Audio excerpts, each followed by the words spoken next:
Random things that I've always experienced that turned out to actually be autism. And this time I'll tell you why that is. My body does not have the ability to regulate temperature. Many autistic people have differences in how their autonomic nervous system functions, and the ANS system is what controls like involuntary functions like your heartbeat and temperature regulation, breathing, that kind of thing. And because of the differences in the way people with autism's ANS systems function, it can make it harder to regulate temperature control, like being too hot, too cold, etc. Repetitive sounds drive me insane. So like I mentioned in my other post that my dog licking his paws will drive me nuts, but like if I'm making the repetitive sound, it doesn't bother me. It's just if it's like an external repetitive sound. People with autism have sensory processing differences and like auditory filtering challenges. Things that other people might not notice, sounds, lights, textures, whatever, be way more intense for us. And like with auditory filtering, like normally your brain automatically filters out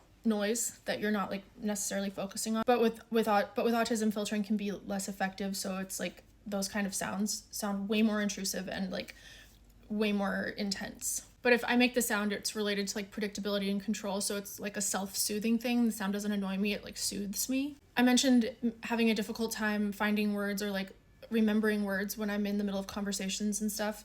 And that's related to language processing disorders that can be common among autistic people. And I mentioned that I have an overinflated sense of justice, and many autistic people have a very strong set of like internal rules that guide them and drive them, or like a very intense like sense of fairness.